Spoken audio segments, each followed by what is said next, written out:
Gémeaux. Alors, vous n'avez pas fait partie des signes qui ont eu un tirage personnalisé au mois d'octobre. Donc, je suis ravie de vous l'offrir pour ce mois de novembre.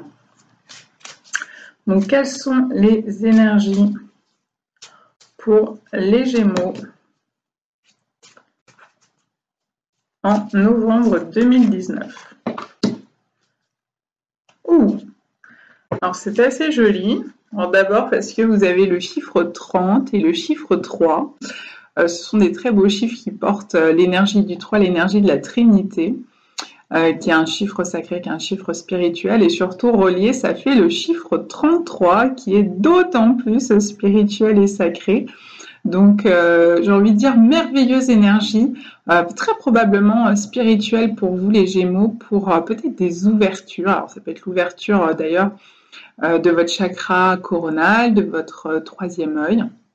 Ça peut être l'ouverture de chakras que vous n'avez pas encore bien détectés ou sur lesquels vous êtes connecté. Je pense notamment au-dessus du chakra couronne qui se trouve sur la tête.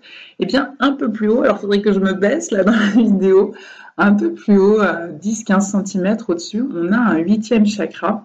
On a le 8e chakra, celui qui est appelé le 8e chakra, qui est d'une tonalité plutôt rose fuchsia, que j'ai découvert il y a quelques années de ça en arrière. Alors au-delà de la découverte de la connaissance, de connaître ce chakra, mais vraiment de le ressentir dans mes corps énergétiques. Donc peut-être que pour certains d'entre vous, ce sera cela qui va se produire, pour ceux à qui ça parle, pour ceux qui font des méditations, qui travaillent un petit peu à l'équilibrage de leur chakra. Et puis j'insiste sur ce côté spirituel. Pourquoi? Parce qu'ici, vous voyez, on a le lys. Le lys, c'est une fleur très spirituelle. C'est la fleur dite des élus. C'est la fleur, le symbole utilisé par les rois. Les rois étaient couronnés. Rappelez-vous, ici, on a le chakra coronal qui s'appelle aussi le chakra couronne.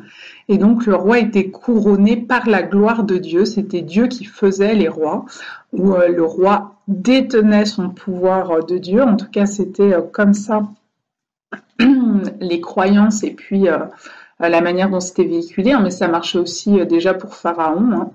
Donc, il y a tout ce côté-là. Alors, peut-être qu'il y a des traceurs comme ça qui vont être sur votre route, les Gémeaux, peut-être égyptiens, peut-être du temps des rois, peut-être des chevaliers, que sais-je.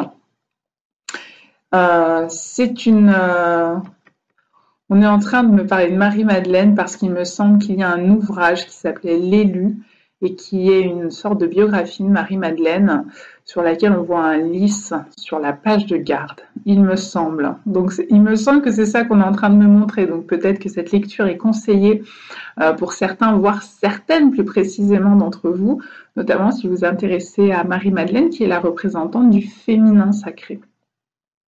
Que vous soyez homme ou femme, d'ailleurs, on a tous la polarité du féminin, on porte tous ces deux polarités féminines, masculines. Et puis peut-être que c'est celle du féminin qui sera mise à l'honneur pour vous, que vous soyez homme ou femme, ce mois de novembre.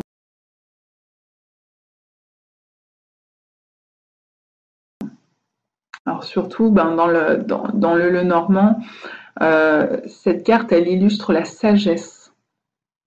La sagesse qui pourrait nous venir de Dieu, on parle de sagesse divine. Faire preuve de sagesse, faire preuve d'expérience, faire preuve de loyauté. Et puis oui, donc ça insiste sur la sagesse parce qu'on est en train de me reparler du nom de cet oracle où on a Wisdom of the Oracle, Wisdom, la sagesse.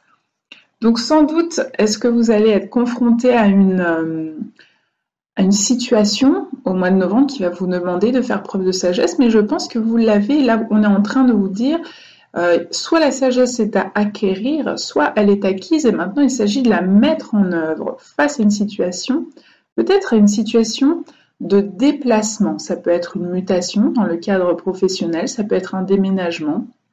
Dans la vie amoureuse, ça peut être rejoindre son conjoint, sa conjointe. Dans le cadre, par exemple, si vous habitez à longue distance, dans le cadre d'une relation à longue distance, il peut y avoir des discussions aussi autour du fait d'habiter ensemble, de faire maison commune, foyer commun. Il y a l'idée d'un déplacement, il peut y avoir aussi l'idée d'un voyage, plutôt un voyage long déplacement. Alors le Gémeaux, c'est une énergie qui est associée à Mercure, qui est plutôt associée au petit déplacement. C'est le Sagittaire qui est associé au grand déplacement, au grand voyage par-delà les continents et le monde. Donc ici, avec le bateau, on est plus sur l'énergie du Sagittaire, mais pourquoi pas, ça peut être des petits déplacements, en tout cas des déplacements qui seraient significatifs, qui peuvent marquer un tournant. Lorsqu'il y a une mutation, lorsqu'il y a un déménagement, ça marque un tournant dans un chapitre de vie. Et puis ça peut être tout simplement un déplacement ou avoir quelque chose en rapport avec les moyens de locomotion. Alors quelque chose pas nécessairement avec un bateau, ça peut être voiture, vélo, avion, mais c'est rare d'avoir son propre avion. Donc voilà, peut-être quelque chose qui va se passer en lien avec un moyen de locomotion et va vous demander de faire preuve de sagesse. Alors je suis en train de penser à tous ces soucis à la SNCF actuellement où ça devient difficile de se déplacer en bus, en train, etc. Et peut-être que là, on vous demande de faire preuve de sagesse parce que ça peut générer des blocages qui vous agacent. Mais au fond, ça permettra peut-être de débloquer quelque chose que vous n'avez pas vu venir. Alors, soit quelque chose en vous en termes de schéma de fonctionnement, soit du fait d'une impossibilité de déplacement ou d'un déplacement dans d'autres conditions. Par exemple, en prenant le covoiturage, eh bien, vous allez rencontrer quelqu'un ou une situation va s'ouvrir à vous. Donc, prenez les choses avec sagesse, avec recul, pour en tirer le meilleur de cette situation.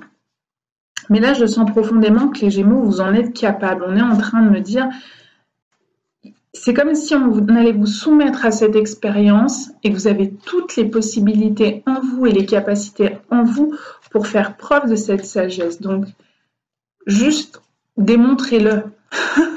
Démontrez-le et tout va bien se passer. Il va se produire quelque chose d'agréable. Ça peut être un voyage agréable, ça peut être un déplacement paisible. Voilà.